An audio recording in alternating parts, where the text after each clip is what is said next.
أعوذ بالله من الشيطان الرجيم. بسم الله الرحمن الرحيم. ألف لام را، تلك آيات الكتاب المبين. إنا أنزلناه قرآنا عربيا لعلكم تعقلون. نحن نقص عليك أحسن القصص بما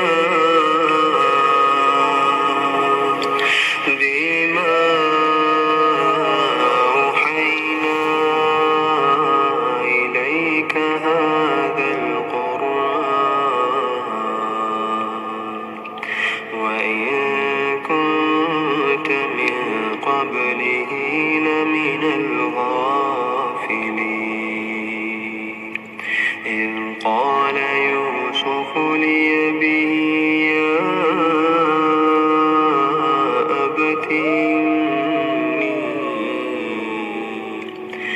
يا أبت إني رأيت 11 كوكبا والشمس والقمر رأيتهم لي ساجدين. قال يا بني لا تقصص رؤياك على إخوتك فيكيدوا لك كيدا، إن الشيطان للإنسان عدو مبين. وكذلك يجتبيك ربك ويعلمك من تأويل الأحاديث ويتم نعمته عليك وعلى آل يعقوب كما أتمها على أبويك من قبل إبراهيم وإسحاق، إن ربك عليم حكيم. لقد كان في يوسف وإخوته آيات للسائلين، إذ قالوا ليوسف وأخوه أحب إلى أبينا منا ونحن عصبة إن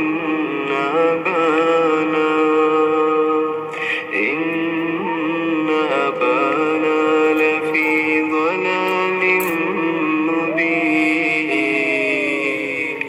اقتلوا يوسف أو اطرحوه أرضا يخل لكم وجه أبيكم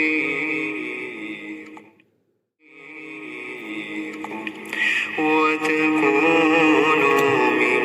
بعده قوما صالحين. قال قائل منهم لا تقتلوا يوسف وألقوه في غيابة الجب يلتقطه بعض السيارة إن كنتم فاعلين.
وجاءوا على قميصه بدم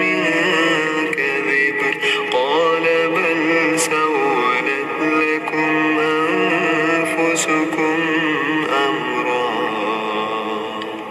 فصبر جميل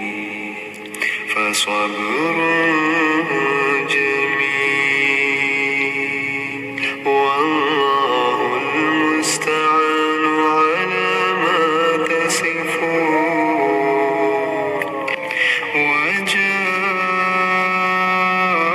وجاءوا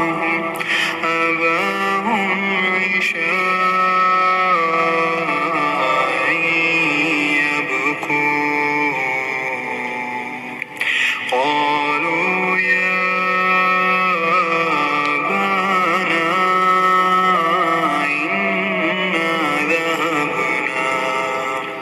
إنا ذهبنا نستبق وتركنا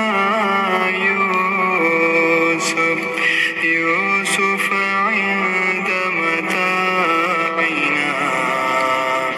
فأكله الذئب وما أنت بمؤمن لنا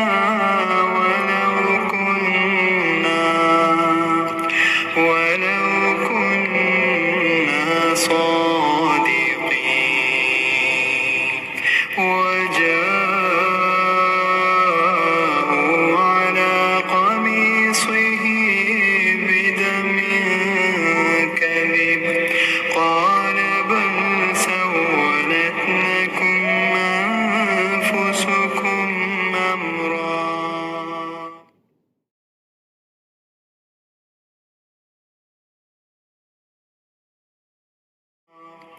فصبر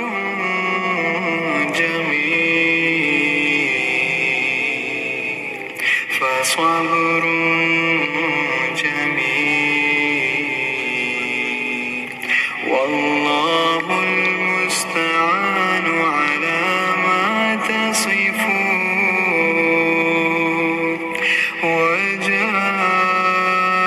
وجاءت سيارة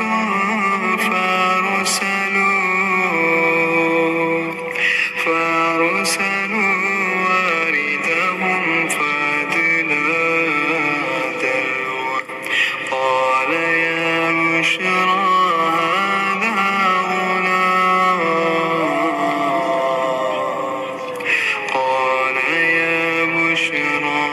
هذا غلام وأسروه بضاعة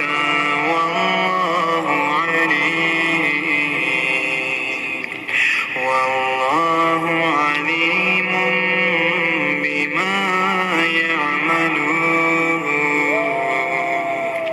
وشروه بثمن بخس دراهم معدودة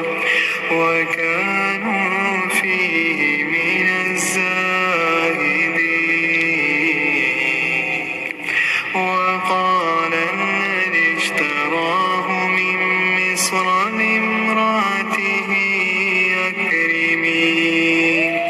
أكرمي مثواه عسى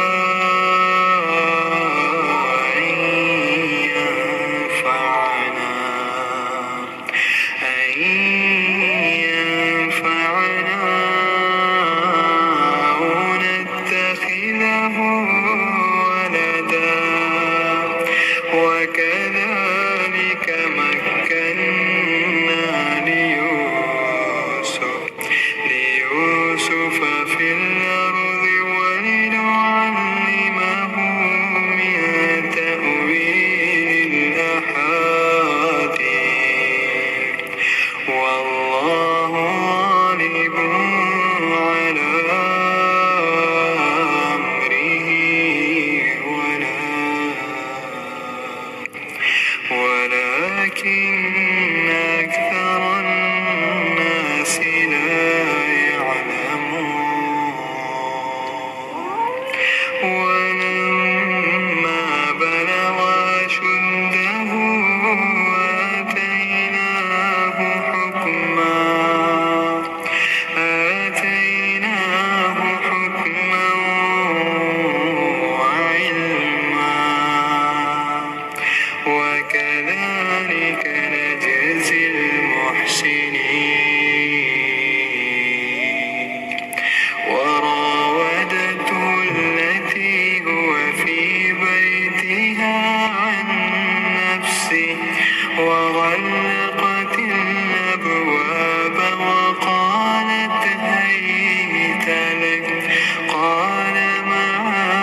بئس لمثواي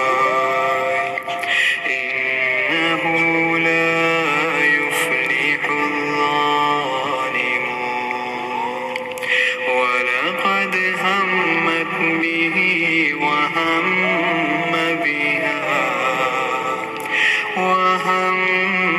بها لولا برهان ربه كذلك لنصرف عنه السوء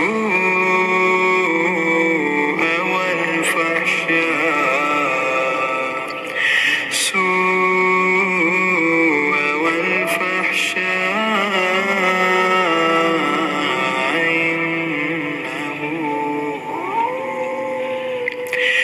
إنه من عبادنا المخلصين واستبق الباب وقدت قميصه من دبر وألف يا سيدها لدى الباب قالت ما جزاء من أراد بأهلك سوء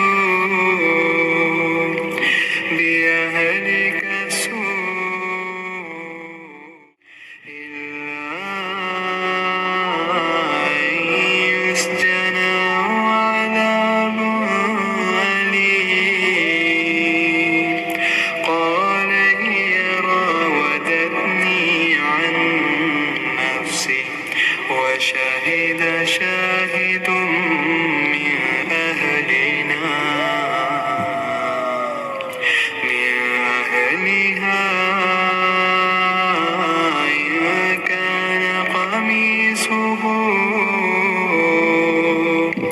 إن كان قميصه قد من قبل فصدقت وهو من الكاذبين وإن كان قميصه قد من دبر فكذبت وهو من الصادقين فلما رأى قميصه قد من دبر قال إنه من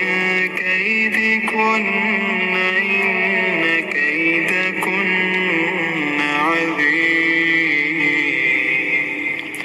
يوسف أعرض عن هذا واستغفري لذنبك إنك كنت من الخاطئين يوسف أعرض عن هذا واستغفري لذنبك إنك كنت من الخاطئين وقال نسوة في المدينة امرأة العزيز تراود فتاها عن نفسه قد شغفها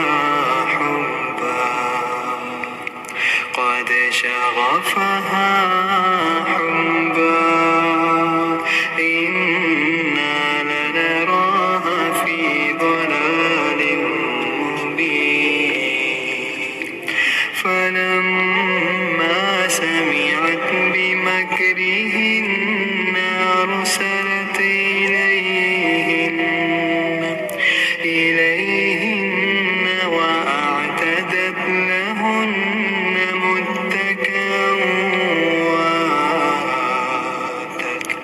وآتت كل واحدة منهن سكينا وقالت اخرج عليهن فلما رأينه أكبرنه وقطعن أيديهن وقلن حاش لله ما هذا بشرا إن هذا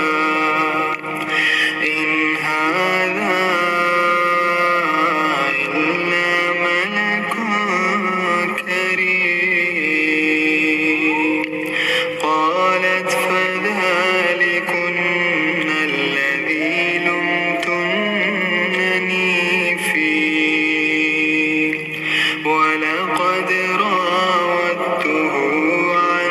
نفسه فاستعصم ولئن لم يفعل ما آمره ليسجنن وليكونا من الصاغرين قال رب السجن أحب إلي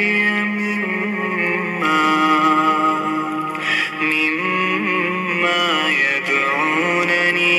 إليه وإلا